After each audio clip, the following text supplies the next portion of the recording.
Виден жизни путь недаром, совет вам, счастье да любовь. По серебряным юбилярам марш свадебный звучит здесь вновь. В современной жизни не часто встретишь пару, которая прошла по жизненному пути рука об руку целую четверть века. Супруги Жерновые достойны восхищения. Они встретились в 1988 году в одном из городских автобусов Казани. Кукольный театр, в котором работал Игорь, приехал в город на гастроли. Вернуться обратно в родной Казахстан ему уже не пришлось. Спустя 3 года они поженились, и совместная жизнь закружила их в бурном ритме вальса. А в них печаль необъяснимая. Уже в 94-м семья переехала в Пытьях. Они, как и многие, застали времена становления города, видели, как менялся и преображался северный край.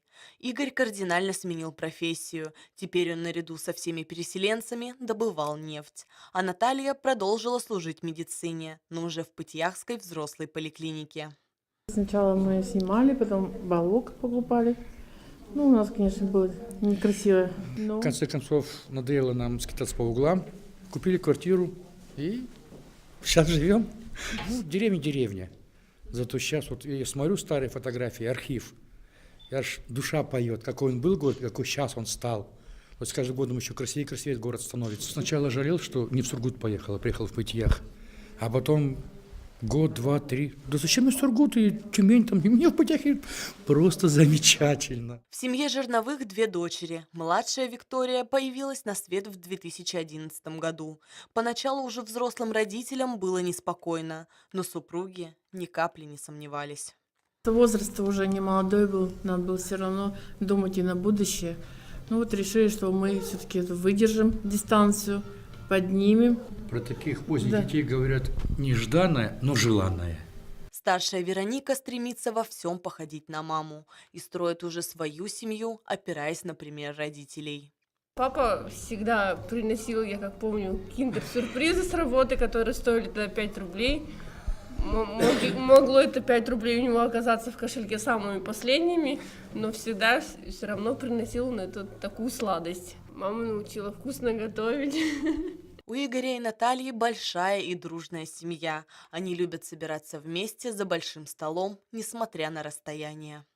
Стараемся каждый год, чтобы либо в Сосновку, либо в Челны, либо сюда, но по мере возможности, силы, времени. У нас еще общая дача, мы туда приходим, шашлыки, собираемся всей семьей, суп с крапивой, чай зеленый, вкусный. Были, скажем так, немножко помоложе. Самый любимый месяц у мамы, моей любимой тещи, был май месяц. Потому что собирается, вся семья собирается и идем дружно копать огород. Это был праздник. Говорят, ангел-хранитель семьи дарит супругам за каждый прожитый год в порозе. Наталья гордится мужем. Она получает от любимого намного больше. Мы всегда друг другу уступаем, уважаем, любим, ценим друг друга.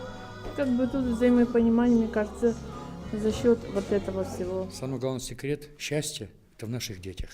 Серебро – символ чистоты и красоты, и, подобно человеческим отношениям, только трепетный уход и забота сохраняют его мерцание.